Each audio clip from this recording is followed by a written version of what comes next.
I'm Alex Pugh, I'm a reporter at FinTech Futures. We're at Sibos 2022. I'm with Wayne Hughes. He's the head of digital assets at BNP Paribas Securities Services. Nice to meet you, Wayne. Nice to meet you. So digital assets, when people mention them, those that have any idea what they are, they tend to think of NFTs or crypto. But when it comes to financial services, what other digital assets are there in play or in development? Yeah. As you say, I mean, a lot of times when you hear digital assets, people directly think cryptocurrencies and Bitcoin. On our side, definitely, there's additional assets such as everything around tokenization. Especially one of our focuses right now is on the tokenization of what could be considered traditional assets. So we're talking about digital bonds, maybe the tokenization of fund shares. So in some way, kind of a digital representation of some of the traditional assets that we manage in security services. Like a digital twin. Yeah, exactly. Would the real estate be included in that, or things like physical structures or objects, art, for example? Definitely. I mean, I think that's one of the areas where a lot of people see a lot of value over the longer term. While at the same time, the regulation for that part maybe is not fully there in all the different jurisdictions yet. It's a little messy still. Messy. Still some kinks to work out. Yeah.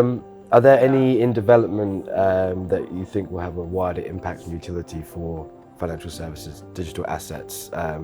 We mentioned things like art and real estate that are still very nascent, but are there any sort of in the pipeline that you're working on that are going to be coming out soon? Yeah, so at this point, our first kind of use cases are more around digital bonds and the tokenization of fund shares. So actually quite traditional instruments in some way. But even for those traditional instruments, we see a lot of value on our side in the post-trade world. Now, as I say, as a custodian, especially to increase the efficiency of some of these marketplaces which tend to be relatively inefficient, such as non-listed activity or fund shares. So both potentially decreasing costs going forward, but also decreasing the risk that's kind of inherent in those type of inefficient markets. Digitization helps to reduce inefficiencies and reduce risk. Yeah. I mean, today in a lot of these markets, so not so much the listed activity, but the non-listed activity, what you have today is still a lot of manual processing going on. And of course, there could be a lot of different technical ways to address that. But today, a lot of people, and ourselves included, believe digital assets could be a quite interesting and efficient way to address those markets and make them more efficient markets going forward. Can you go into a little bit of your digital asset strategy? What sets you apart from other large financial institutions? Sure. So on our side, I have to say first, when we talk about the types of instruments that we're focusing on, it's still very early days. So we see this as a more long-term initiative than a short-term. No, I mean, we're not necessarily expecting to get a return on investment, tomorrow, let's say. It's probably a ways off. And with that in mind, we're taking a very step-by-step approach, looking for areas where we can, over the short term, get some tangible results.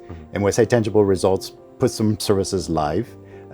Even if potentially of a relatively small scope and scale. So just as an example, one of the recent events we had, we issued a non-listed digital bond in France. This was to finance a renewable energy project, so also pulled in kind of the ESG component, but very focused as a learning experience. Basically what we'd agree with the issuer and the investor in this context was that the best way for all of us to learn was by doing something in a production environment. So again, not looking for a short-term return on investment, but really leveraging this to get the organizations engaged, start getting everyone comfortable for what the future could mean for us, working with digital assets. It's a new territory, so exactly. Being cautious, slow, but careful, deliberate. Yeah, very convinced that this is going to be an important part of the future. But as you say, taking a cautious step-by-step approach to start moving in the direction of that future target. Yep. What technology or infrastructure do banks need to get plugged into this opportunity that we just discussed? How are they linking up legacy systems to newer forms of tech, such as DLT and digital assets? Yeah, so definitely a good question, because I think that's definitely one of the big challenges we still have. As you say, how can we get our legacy platforms really to talk to this new technology?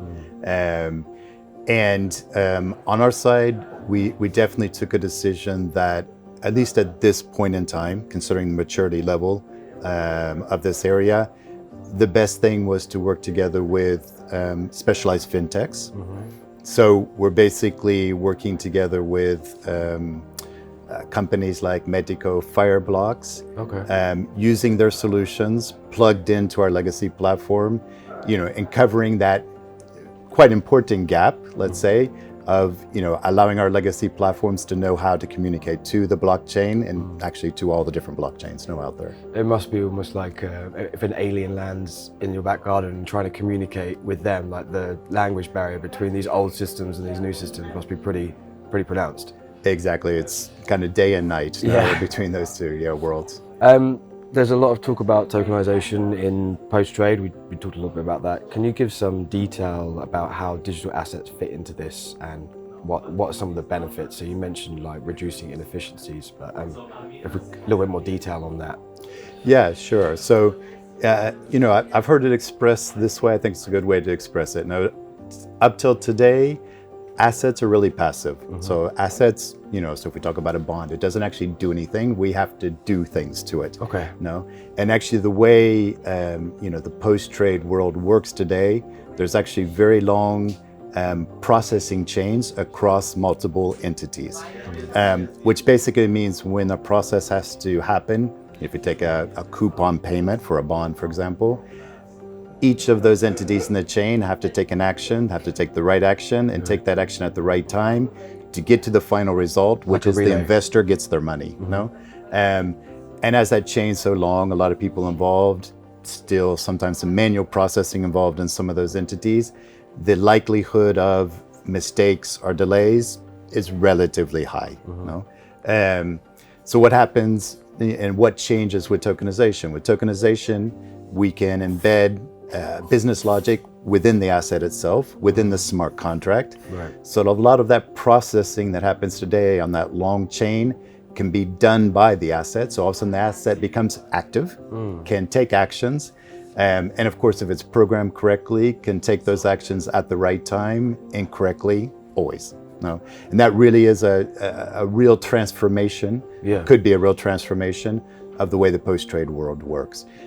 Now, with that said, it's a little bit the perfect world scenario. So, like I said, we're still not there. That's kind of the target. But we've got what we believe is kind of a long journey really to get to that target. The new technologies promise so much, but they also bring with them new issues, new problems as well. And you only really kind of understand those when you start using the technology.